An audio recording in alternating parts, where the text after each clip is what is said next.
Hey, Fidelity. What's it cost to invest with the Fidelity app? Start with as little as $1 with no account fees or trade commissions on U.S. stocks and ETFs. That's music to my ears. I can only talk. Investing involves risk, including risk of loss. Zero account fees apply to retail brokerage accounts only. Sell order assessment fee not included. A limited number of ETFs are subject to a transaction-based service fee of $100. See full list at fidelity.com/commissions. Fidelity Brokerage Services, LLC, member NYSE, SIPC. Security threats are everywhere. But with Xfinity XFi, you're notified of threats to your in-home Wi-Fi network, so all your connected devices are protected. That's simple, easy, awesome. Switch to Xfinity today and get a great offer. You'll get the best in-home Wi-Fi experience with Xfinity XFi. Plus, you'll get advanced security free with the XFi Gateway. That's a $72 value per year. No other provider offers this. Go online, call 1-800-XFINITY, or visit a store today. Restrictions apply.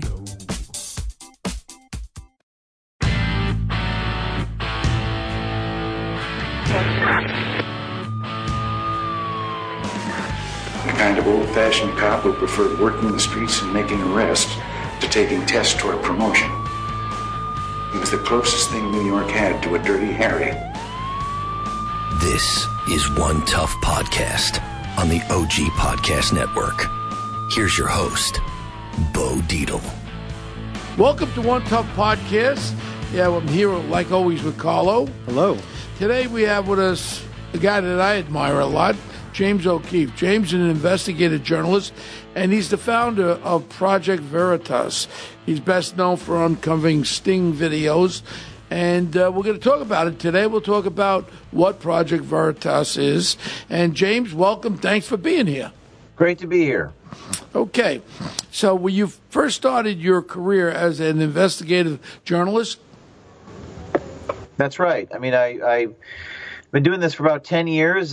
Broke on the scene with Acorn, that the pimp and prostitutes in New York City going undercover and going into Acorn offices. But I've done Planned Parenthood. We've done the Hillary Clinton campaign, voter fraud, big tech companies, you name it. A lot of people may not know the name Veritas or my name, but they've certainly seen our work.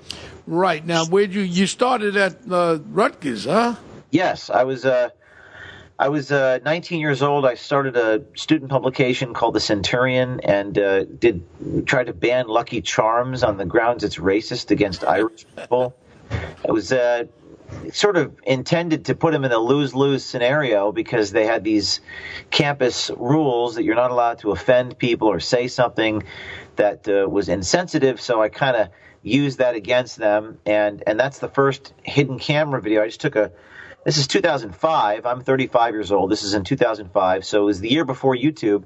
So I took a Kodak digital camera and I put it on a shelf of a room, and I met with the dean and recorded that person. And I tried not to laugh. And then after that, we'd go up to professors and kind of ambush them. And we did some local campus muckraking, publishing the salaries of professors. It's a public university, Rutgers is, so you can find out the salary of any professor just by going into the building and taking a photograph of the book. And then from then, I did Planned Parenthood work. I went undercover inside Planned Parenthood, posing with a girl that was underage or said she was underage, and they told us how to lie about her age. And one thing led to another. Well, I really admire your work, and I'm one of those political non-correctness guys. And, all I say is let the truth be told. And some people can't handle the truth, like in New York City here, when you have a mayor, Big Bird, who I named Big Bird de Blasio when I ran for mayor against him. And we have such a problem with our homeless and the mental illness. And his wife gets $1 billion and she can't explain what she did with $1 billion. These issues are so, and when you talk about them, no one wants to talk about it. They just want to sweep it under the rug. And then as far as that group of morons and idiots, as far as with this Acorn crap, what they were doing, when you exposed that, I was very proud of you for what you did.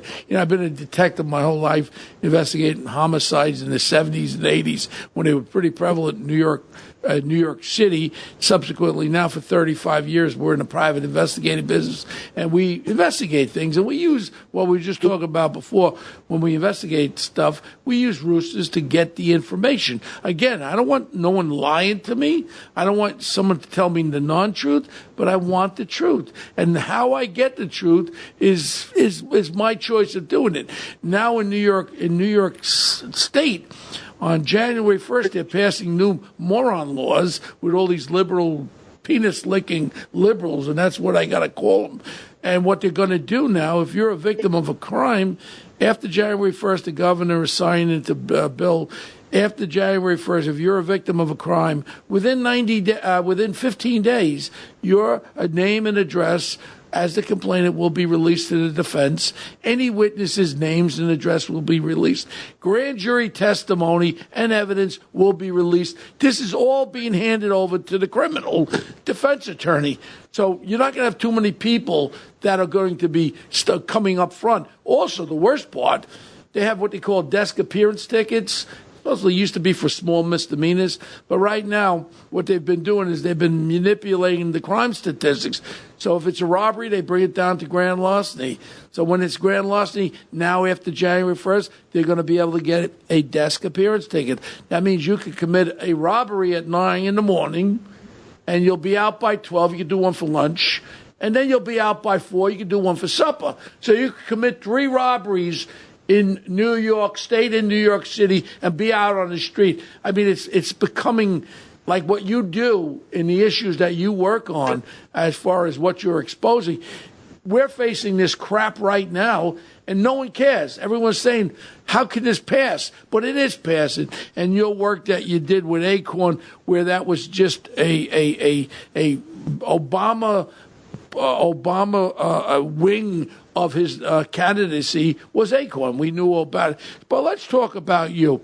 As far as with this undercover journalism, which, it's okay for the liberal guys like that fat guy, what's his Michael name? Moore or Sacha Baron Cohen, they're celebrated. But right, they're celebrated, but because you're more of a conservative, obviously you're a conservative mind. Me, maybe when I was a detective, I was a real conservative. Right now, I'm a moderate, middle of the road. I believe in all people's rights and all that stuff. But on the other side of the coin, if I have to investigate that there's a hospital that's stealing money from Medicare or Medicaid and whacking them out, I want to know, and I want to expose the son of a bitches, because I believe one thing: you have to be honorable and let the truth prevail. No one's ever accused you of not finding the truth. Am I correct?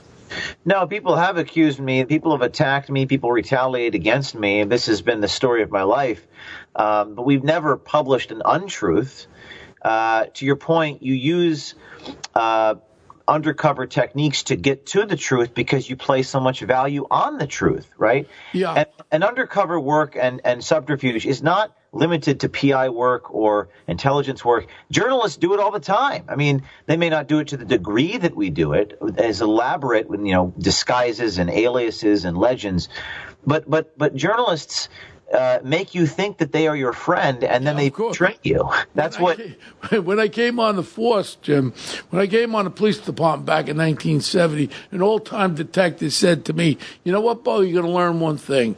You'd never, ever trust a prostitute or a drug dealer, but mostly a journalist, because they'll lie." And it stayed in my head all the time, because I've been misquoted even when I ran for mayor. You shouldn't be misquoted. You shouldn't be misquoted. That's where they take it too far. And our rule is we never publish an untruth. We never take someone out of context. Now, that's what they do. And they do it with anonymous sources. They make you think that you're seeing something real. Bob Woodward, a legend, he relays stories from hearsay quotes and then puts those in quotes. We don't know if that's exactly what the person said. Project Veritas, our organization, does not publish anything unless you can see the person's lips moving. Okay, so we have a standard that's pretty high. But we believe that the deception to get the information is fine, because you always have to do a balancing test on how valuable is the information. Does it outweigh the harm done in getting the information? And in a democracy, a republic where we live in this great country, we place an unbelievable value on the First Amendment. We always have.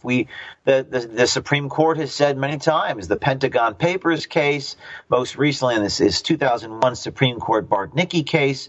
And when you live in a country that places such a high value on the First Amendment and informing people, we can't make decisions about who to elect unless we have really good information. When you live in a country that places such a high value on the First Amendment, then you have to support organizations like Project Veritas. But the thing is, Bo, I'm not sure that people do these days place high value on the First Amendment. And we see even today, as we're speaking right now, what the United States Congress is doing to the president right now, and it's all politically one-sided, and it's like a railroad job. I mean, he can't even explain. Look, I'm going to be giving finances to Ukraine.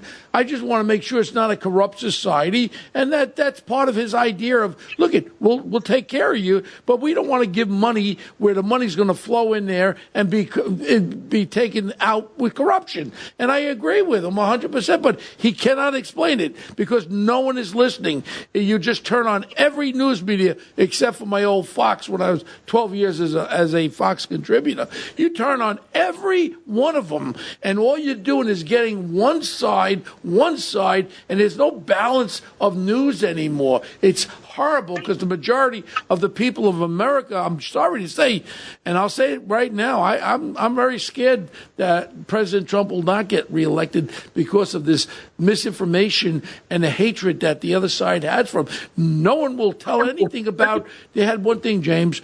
We had I went to President Trump before he's the president. I talked to him about the veterans. Veterans are getting treated like crap in the VA administration. Wait 3-4 months. No, you sit over there, disrespected. I said, I said, Donald, this before he's the president. I said, the great thing would be give every veteran a VA card. They could go to any hospital, any doctor, and get treatment. It's called Veterans Choice. It was passed by the president. Did you see one bit of it in the news media that he passed this bill, which was great for veterans? I talk to veterans now, they didn't even know about it. This is part and parcel of the misinformation on the left, which they just don't want to balance out stuff that you uncover, which is the truth. And I stand by you 100%, Jim, and people like you are trying to balance out all this bullshit that comes around with the liberal news media. Well, and people watching this right now, we actually are creating an army of guerrilla journalists. You know, we have a lot of people apply to work here. It's projectveritas.com/brave. That's /brave, projectveritas.com/brave. You can apply to be a journalist. And we're looking for people in the New York metropolitan area who were located in Westchester County, but we do nationwide work. And we're looking for people who have these qualities, people who want to break stories of national importance, people who are brave, people who are thick-skinned, who have a little acting ability, travel the country, have an exciting job. So we encourage people to apply to work for us, and we're kind of growing this army of people because it can't just be just me. I learned early on that, you know, I was living with my parents when I got started, but many undercover reporters throughout the 20th century, it was just one of them, and they all say, I wish there was a dozen of me. So we're actually trying to do that. We have done that. And we're going to grow our army to hopefully 100 people. You know, one of the big cases that your Project Veritas is famous for, NPR. Why don't we go into that a little bit for the listening audience? What did you do with NPR? Well, that was one of my favorite ones. In 2011, this is when Juan Williams was fired by NPR for some of his comments. I have to be very open with you. I like Juan Williams. We don't agree on too much of anything when I was on Fox, but I still like him as a gentleman. Well, Juan Williams was fired for comments he made, I believe, about airports and screenings. So the political correctness got to NPR. So we decided to pose as agents of the Muslim Brotherhood. We met with NPR Vice President of Development Ron Schiller, not related to then CEO Vivian Schiller, and we ate at a Tony restaurant called Cafe Milano in Georgetown, Washington, D.C. under false pretenses. We met with the Vice President of Development at NPR at this table. We filmed this meeting with a camera that was in a bag. It was like a purse camera. Now, hold on 1 second for people listening. Just hold right there. You have to abide by the rules and regulations of each state because you have two-party systems, some That's right. one party. Am I correct? Oh, I'm very familiar with that. In D.C., it's legal as long as it's one-party consent. What does that mean? It means that as long as you're talking to somebody. No, one-party consent means that I can have a tape recorder right now talking to you. Yeah. I can tape record you. But if it's California and other states, you have to advise that person. Otherwise, you can't use it. It's illegal. Or in California, if you're in an area where the court would say there's no expectation of privacy. So you're in a Starbucks or a restaurant, and there's lots of other people overhearing you. So in D.C., it's legal. And by the way, people say, well, that's unethical, recording someone secretly. Well, here's the thing. If you're talking to somebody, they could be writing down what you're saying. And there's no law that prohibits that. So we would argue that recording the person when you're with them does them a lot more justice than writing down with a pencil and paper, and maybe you're not capturing all the truth. So we believe strongly that all the states should have these laws. So D.C., it's legal. We go there. We record this interaction, and in this interaction, which is on YouTube now, this vice president of National Public Radio is telling who he thinks is an agent of the Muslim Brotherhood. His words, he says, Jews control the media, but not NPR, says this NPR executive. And he also says a lot of other things about Republicans and Tea Party people being racist, white people being racist. And actually, Bo, as a result of this, the next day, the CEO of NPR was fired by the board of directors. It was a pretty massive story. Wow. It led to Project Veritas really being born and us doing many other exposés as a result of it. And I would never, ever want you to tell me what you're working on now because obviously you don't want to give what pitch you're going to throw. And if it's going to be a curveball, you don't want them to know curveball's coming. And, I mean, the secrecy of what your operations are is very paramount. It's very, very important that you're able to go in there and get the truth. And I think part of this whole podcast right now is people listening to understand what you do. You don't make up a story. If you go into a Planned Parenthood place and they say that they're not allowed to talk to minors or give them any kind of contraceptives and all that, and then all of a sudden you have a gal says, well, I'm 15 years old, and they give her contraceptives, bingo. That's the point where I'm getting at. You're not making up a story. What you're doing is you're just getting the truth. And I think part of Veritas, you should put a little exclamation mark there. What do they call those things? Quotation? That thing, yeah. And put it in there, Veritas, the truth. I like that. Yeah, I mean, some people say, why do you call it Veritas and just not Project Truth? Yeah, I like that. I think the issue that we're faced with as a country is that there's really not a lot of journalism happening right now, and the media has become systemically corrupt. Our most recent expose was the CNN, exposed CNN. I don't know if you saw that, but it was the tapes within CNN and recordings of the president of CNN, a guy named Jeff Zucker. I know Jeff. I know Jeff very well. And matter of fact, I saw him at one of the Yankee games. He ran away from me, and he says, Bo, I have my sons with me. I respect that. And I wanted to say a couple of choice words to him because I don't like what they do on that CNN with that Seltzer guy, that Stelter, Brian like Stelter, Humpty Dumpty with his ugly wife on New York One with the green teeth. She's like a weather girl, a traffic girl, and right. I don't like him because his exposés have no fact, no truth to it all. I don't want to look at this Humpty Dumpty looking ass. That's the way I feel about it. Well, there's a lot of untruths on CNN, and these tapes that we released. We call it Exposed CNN. It was 2 weeks ago. It was the number one trending thing on Twitter. It had 1.2 million people tweeted about our story. Not one American journalist had the balls to talk about it. And everyone was talking about it, but not American media, because they don't want to look at themselves. And they talk about how democracy dies in darkness and the truth is more important than ever. But really, it's really not about those things. In private, what they'll really tell you is, man, we've become a corrupt institution. Well, look at Scaramucci. When Scaramucci made them with CNN, that was when Scaramucci exposed that. I mean, this is real stuff going on. And then when you hear about that, people are talking into their ear to tell them which way to send a message out. I mean, come on, you're a news organization. You shouldn't be you shouldn't be making the truth. The truth is the truth, and that's the way it should be. Yeah, one of the tapes, this guy named Christian Sierra, who's a media coordinator at CNN, is talking about how the president of CNN is, through a feed in the ear, putting pressure on the producer to nail Kellyanne Conway. And it's just, why is the president of a media corporation intervening and on a show? And why? Well, it's some of it's economics. It's about making money, but really, you hear it in the voices of the people that work inside CNN on these tapes. They're good people. I wouldn't even say they're bad journalists. They're just part of this sick, twisted system that manufactures a commodity. It's not news. And by the way, they attack me. They call me a liar. I've never published a falsehood. The only thing they have me on, Bo, is in 10 years ago, when I was posing as the pimp, I had a pimp fur. I wore this fur coat. It sounds crazy. But Hannah, my colleague, did bring the pimp fur. She put it on top of her. So they said, well, you didn't wear the pimp costume in the office, so you're a liar.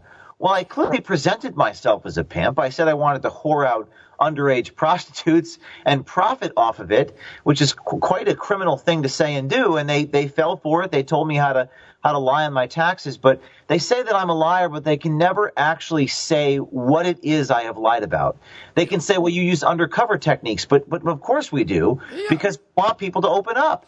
But they can never say where I've published a falsehood. Yeah, we conducted an investigation of a major chain of stores around the United States where they were blowing out the OxyContin like it was M&Ms, and we had undercovers and all that. I mean, look at the truth is the truth. I mean, we really when I went after when I was involved with the drug bill back in 2003, we had these websites where we went in there, we pretended we were buying drugs, and it would turn out to be all counterfeit. We followed it back to Kashmir, Pakistan. Look, you got to find the truth. You got to use ruse. When I was a homicide detective, I would tell a witness, oh yeah, you got two other witnesses that said they saw the same thing.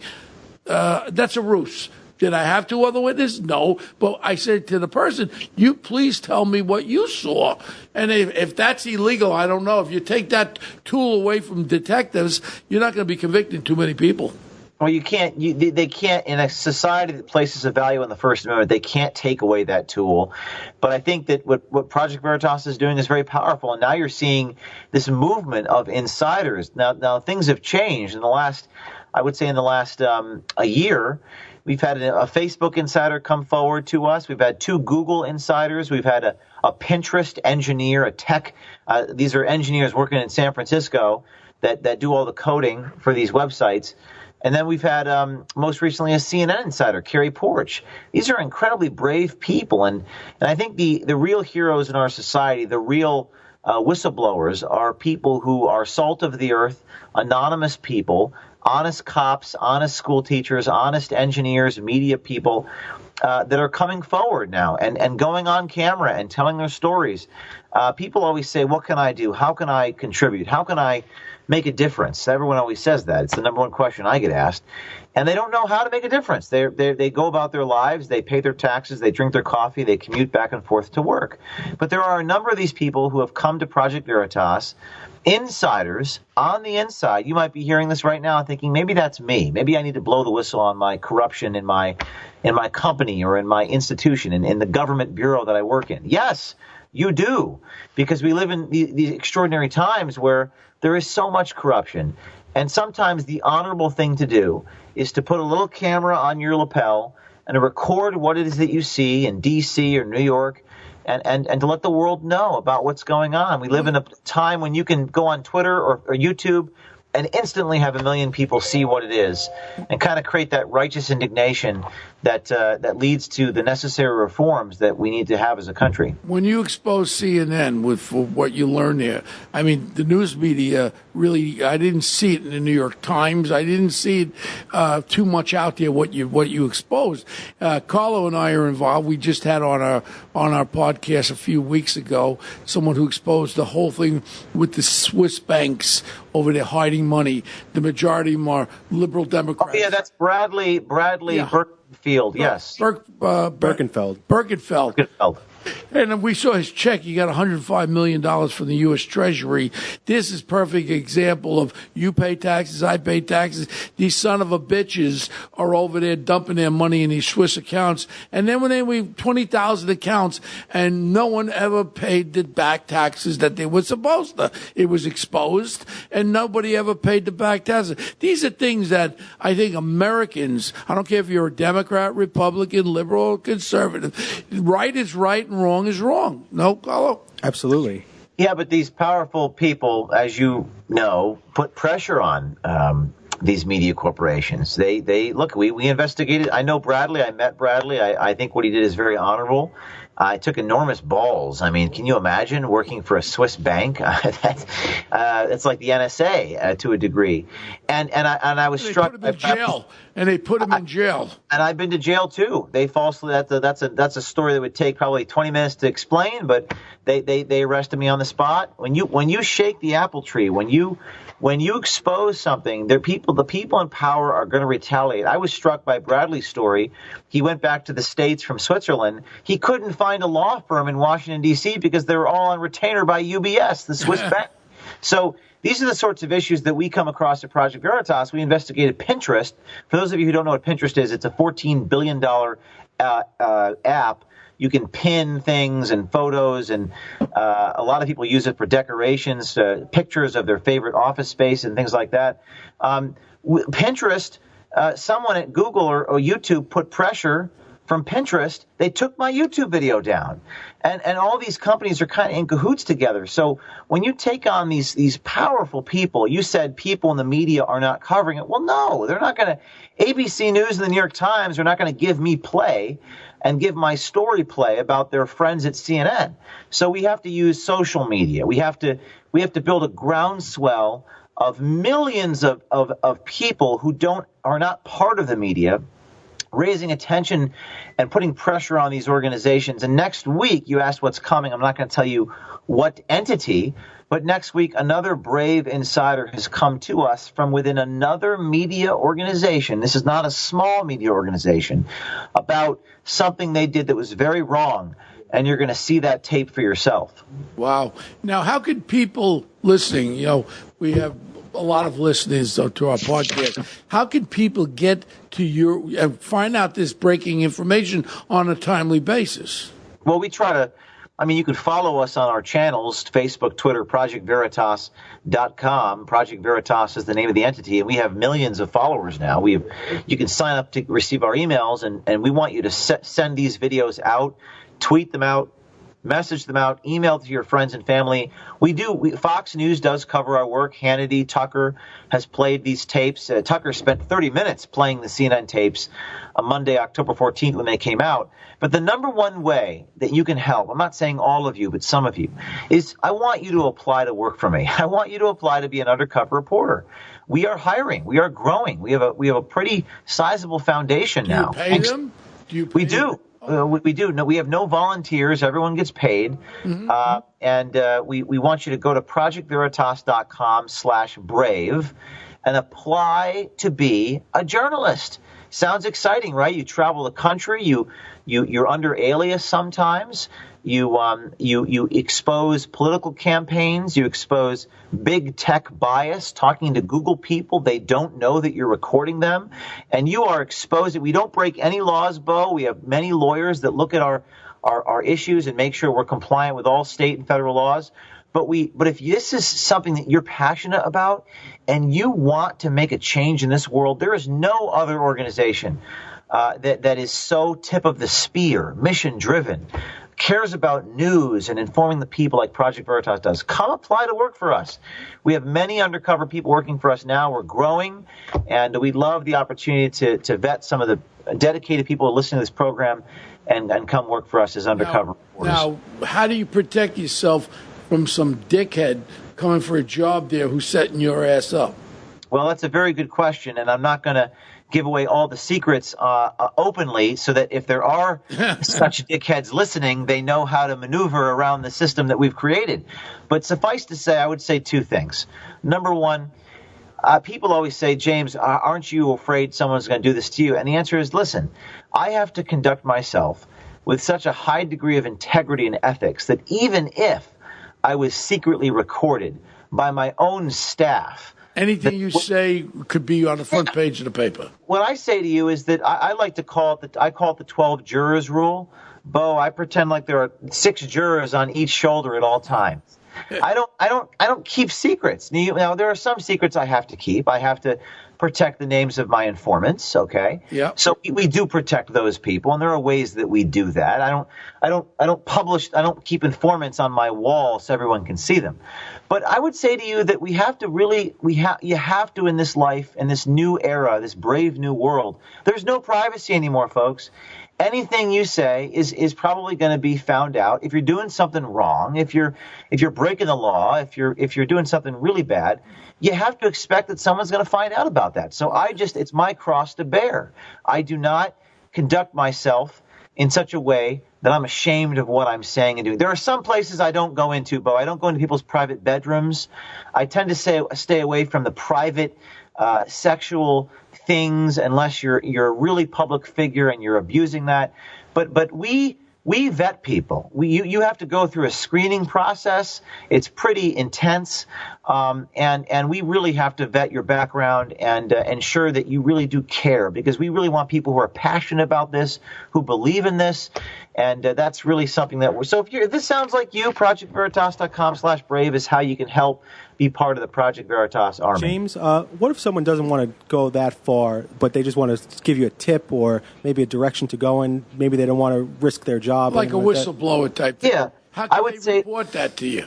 I would say that, most of the people do want to go public, but if they don't want to go public, and let's say they're on the inside of CBS News or Facebook, right? We get a lot of Facebook people come to us, but I don't want to go public.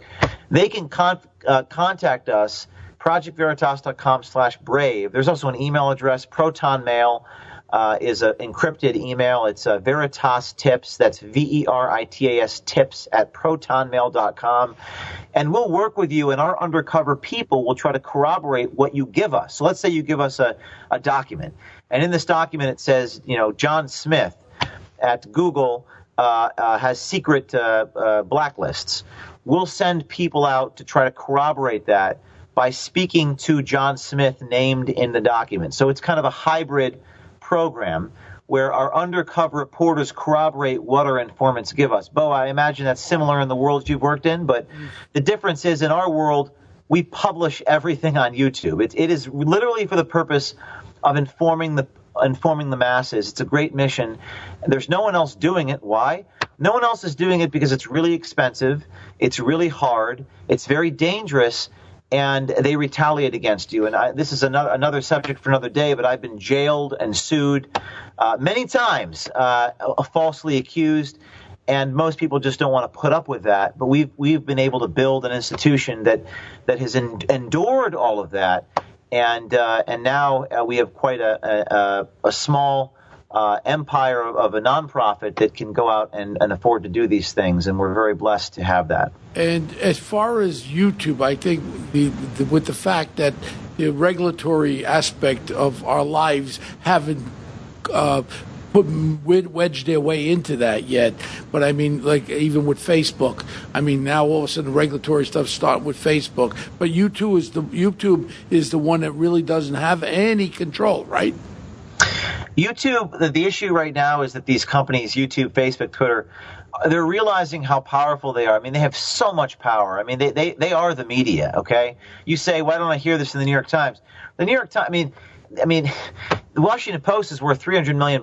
Jeff Bezos, that's like a nickel to Jeff Bezos. These companies are trillion-dollar companies, trillion with a T. They have a 90% monopoly on advertising money. So really, the real power is in whether or not your videos or our videos are spread virally throughout YouTube and Facebook and Twitter, whether they're trending, whether everyone's talking about them on those platforms. The issue, Bo, is that these companies now realize, no, we don't want O'Keefe's and Veritas's videos to trend on our platform, so we're going to create ways to invisibly make it such that people can't see them. It's called a shadow banning. And we've actually gone undercover into these companies to expose them admitting to doing this. Wow. And so it's a pretty extraordinary thing that we're doing. We're not only needing to be covered on YouTube, but we're investigating the people that we rely upon. And it's really an interesting dynamic. But I think, Bo, that we've gotten to a point where our stories are so big, people want to see them. People are curious. They want to go, who is Project Veritas going to get next week? That when they do shadow ban us, with the CNN story, we had 1.2 million tweets. That's an unbelievable amount of tweets, okay? 1.2 million people were tweeting the video out, and Twitter could not stop the trend. So we were the number one trending thing in the United States on Saturday night for those CNN stories. And if they do shadow ban us, it becomes obvious, and they don't want to be caught doing that. So it's a pretty extraordinary series of events. So, with the upcoming very important, I mean, every election is important, but this could be one of the most important if one of these screwballs get in, the Ben and Jerry idiot from Vermont or the other nutjob Pocahontas. I mean, with these whole different direction for this country and what they want to do with this country, it could be important. Has Veritas and would Veritas get involved with the election? Yeah, we've done that before. So in 2016, we have a sister entity, Project Veritas Action. We went into the Hillary Clinton campaign and caught people, Scott Fogle, Bob Creamer, these are high-ranking Democratic officials that were inciting violence at Trump rallies and blaming it on Trump. So they'd go to these events, they'd do what they called bird dogging, which is they would kind of incite people into violence, and they would brag about this in private. So our people captured these Hillary Clinton operatives, not only bragging they did this, but that they were getting money directly from the Democratic National Committee, Donna Brazile and Hillary Clinton. In fact, one of the people actually said it was all Hillary's idea.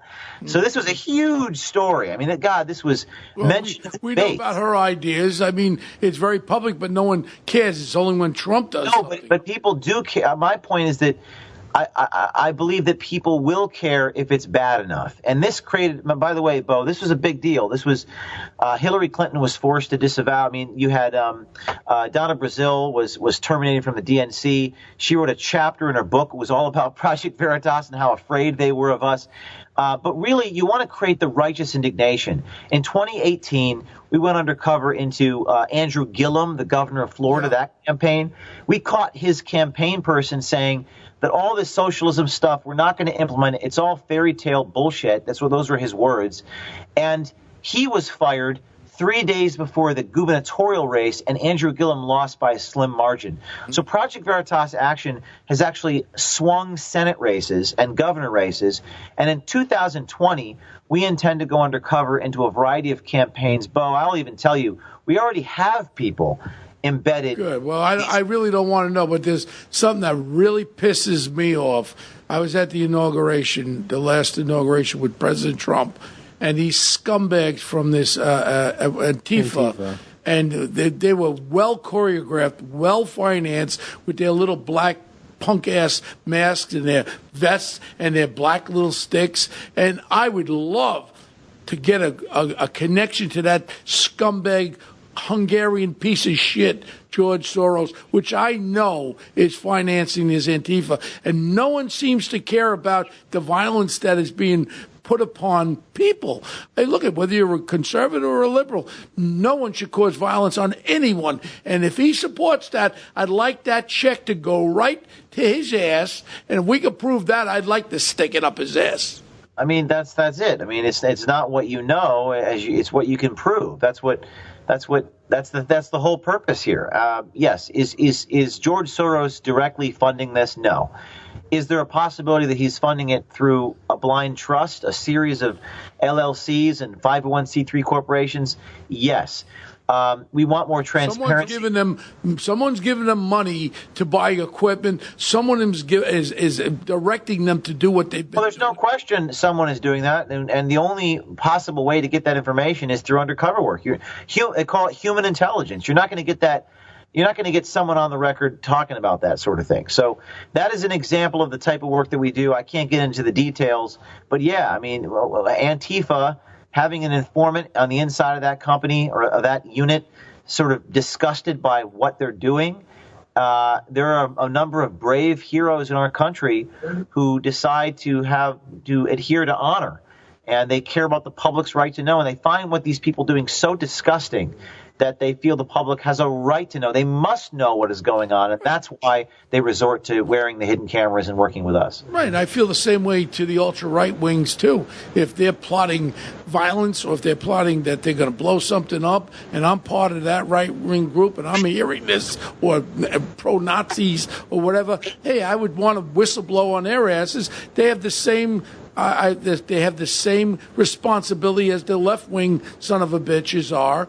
The right-wings, too. We don't want people hurt. We don't want violence. And whoever condones that, whether you're right or left, I don't like. Well, that's the thing. I mean, I think that what you're kind of getting at here is that there's a sphere of consensus that exists on these issues. You don't have to be right or left to appreciate some of the things. I mean, next week's story in the media, it's not a conservative thing. It's not a liberal thing. It's just something that a network executive did and said that is very, very bad. And no one can attack me for exposing this at this point because it's not a partisan issue. There's nothing up for debate. There is just corruption, and I think there's nobody doing this. So we've taken the mantle, and I'd appreciate if people listening to this program would take my pitch very seriously to come work for us, blow the whistle. There's many people listening, and it just requires an organization that will support you, have your back, walk you through the process, which is what we'll do. ProjectVeritas.com/brave. Yeah.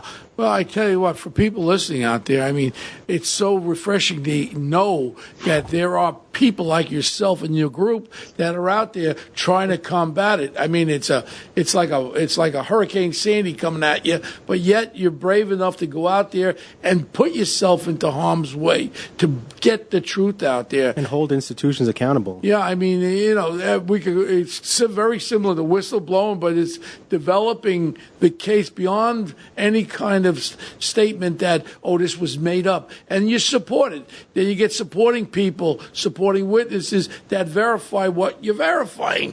And then you have the whole case when you present it. 9 people who say the same thing who worked in that place can't be wrong. Yeah, I mean, not only do we do that, we don't report it unless the people's lips are moving. So they would say, well, you're a liar. What have I lied about? I merely show videotape of people making statements. Those statements are them talking. It's not my words. I'm not the one making these claims. And unlike investigative reporting, the Paragon is to talk to anonymous sources, hearsay, on background. We don't do that stuff. We actually will not publish information unless you can unless it's self-evident, unless you can see it and hear it for yourself. And they call me a liar, and it really upsets me. We take it very personally because we care deeply about telling the truth, and they know that. They can't attack the integrity, so they have to attack me personally. They have to falsely accuse. They've sued me many times, Bo. I've never lost a lawsuit. I've litigated. 9 years ago, I settled one lawsuit with an Acorn person who sued me for filming in California, right? Now, it was a public area, but he sued me and I had no money, so I couldn't fight it, so I settled it. And to this day, they say I'm a liar because I settled one lawsuit 9 years ago with a guy I filmed without his permission. He was telling me how to traffic in prostitutes, and I filmed him without his consent. And they're trying to say that I'm a liar for that's not even about lying. No, it's you about got the truth out of him, what he said. That's it. But the point is why I asked you in the beginning, James, because I'm in business 35 years on the private side. We wouldn't be in business for 35 years if we started committing stuff that's not legal. And right. That's why mentioned to you in the beginning of all the laws, and I'm very happy to hear you have attorneys on many attorneys. We have actually 24 different attorneys that we work with, a few on our staff. So yes, 100% legal. Everything's vetted. But this is important work, and as you say, people don't do it because of the risks involved. Well, and again, to our listening audience, I mean, how can people contribute to? Well, I think there's 3 different ways to make a change in this world. There are those who fight, as Dennis Prager says. There are those who fight, there are those who support those who fight, and there are those who do nothing. Okay? So there's 3 camps of people listening here. And, okay, those who fight, I've already told you the projectveritas.com/brave. If you're an insider or want to work for us, apply to work for us as an undercover journalist. Those who support those who fight, you can donate to us at projectveritas.com. We're tax deductible, just like Cars for Kids or a church or any other charity. Donate. Support us by sending our videos out. When this video comes out on Tuesday of next week, tweet it out, Facebook it out, email it out, send it out. That's what you can do. And number 3, do nothing. Those are your choices. Those are your 5 choices. People who do nothing don't have a right when something happens and they don't like what's happening. Because if you don't say something, then shut your mouth. And you're going to take what you're going to get. And if one of these imbeciles are elected president of the United States, and when this country starts going into the toilet bowl, then all of a sudden you could complain about it. But now is the time to stand up for what you feel, and what you feel is very important. That's why a democracy is what it is.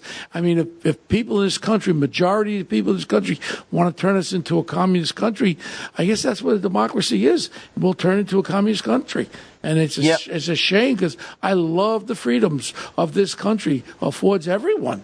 And it certainly has a scary afterthought if one of these nut jobs get elected. I think that to fight for what your conscience tells you is one of the hardest things in life. And I think we're getting to a turning point, boiling point, tipping point, however you want to characterize it. If we haven't reached it yet, we're pretty close to it, where they can stop one man, but they can't stop an army of whistleblowers. Mm-hmm. And I think we're creating a movement here. And I think you're going to see it in 2020. Have you gotten any death threats to you? Not really, Bo. People always, the second question they ask me is, do I fear for my life? And first of all, I don't fear for my life. I don't overthink that. I do have some security that we employ, and I'm not going to get into the details there, but I don't worry about that. I don't get the death threats. I get a lot of legal threats. Like the governor of New York is Andrew Cuomo, right? And we're a tax-deductible charitable organization. We're actually under his jurisdiction in New York State. I live in Westchester, New York. So, for example, Andrew Cuomo will threaten me with lawsuits and audits to try to intimidate me. And I was actually I saw his brother, Chris Cuomo, who's a CNN guy. And, this guy said, tell your brother to stop coming after me for my politics or for what my perceived politics are. I just don't think that's American. I don't think that's it's not justice under the law to go after a charity simply because you disagree with what stories they're publishing. Those are the sorts of threats that we get. They're not physical, but they're just as significant because they can try to shut us down for the work that we're doing. Unbelievable. But all I can say is you're one of my most interesting guests. And offline, I want you to give me a call, and maybe we could do some stuff together. And again, how do we get in touch with you? People listen to you, contribute, or be part of the Brave Veritas Brave people. Yes, so the Be Brave campaign. Be Brave, do something. Project Veritas, that's projectveritas.com/BRAVE. Projectveritas.com/brave. Apply to work for us. Join our effort. Donate to us. Send our messages out. We do one thing every week, James. We pick the punk of the week. Now, the punk of the week could be a thing, a person, or an issue. So what is your thing that's really irking you this week?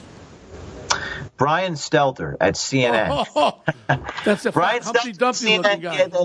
Last Thursday, in New York had a forum at CNN with Zucker. I was outside. I confronted Jake Tapper with a microphone. They get on stage after all these videos that we did, and Brian Stelter actually says to Jeff Zucker, to each other, that they are fair to Trump. They invite Trump guests on. This was clearly a response to what we had exposed, that they're not fair to Trump, that they're only they have a Trump vendetta, quote unquote, in the words of the person that we recorded. So for Brian Stelter not addressing the issues head on, bringing up these tapes and being honest, he would be the punk of the week, in my opinion. Well, you want to know something? You're ringing one of my bells. But I was a 12-year Fox News guy, and Roger Ailes was a friend of mine from CNN, from CNBC days. And when he got in trouble, I said the man did a lot of good things. I had no involvement with any of his allegations.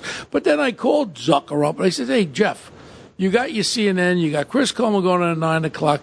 I said, why don't you have a different opinion there? I'll do the show with Chris and have two sides where I could combat what he's saying." "Oh, yeah, Bo, I'll get back." Then I called Chris Cuomo, and he goes, "Call Jeff Zucker." So the next time I see him was at the Yankee game during the playoffs, and he evaporated. As far as Seltzer goes, he's my fat punk of the week, and he continues to be, and his wife should get some sort of cleaning of her teeth also. I don't mean to attack a woman, but when she's on the New York One, man, I can't even look at her. I really can't look at her. So I would support you as the punk of the week and bring that fat, Humpty Dumpty looking ass up as my punk of the week too. What about you, Carlo? I think the Houston Astros, I'm glad they lost. I'm glad the Nationals won. And that's all I have to say about that. Well, I'm glad the underdog won also. And I just want to let you know, my friend Lanny Davis is probably one of the biggest national supporters there. And Lanny and I are friends. It's like the odd couple, but I have respect for him as him being an attorney, and he was on my attorney on some cases. But like I said, we should take politics out of a lot of what we do and use the truth and the facts as the criteria of people. That's it. But I want to thank you very, very much. And Carlo, take it away. Of course. Definitely check out ProjectVeritas.com. James, thank you so much for being here. The work you do is very important, holding these institutions and taking them to task and getting the truth out there. It's very important. So I will encourage our audience to get involved with his group. You could find us. We're on social media. We're at One Tough Podcast on Twitter. Bo is at Bo Dietl on Twitter. You can email us any comments or suggestions about the show, onetoughpodcast@gmail.com. And you can find us at wabcradio.com.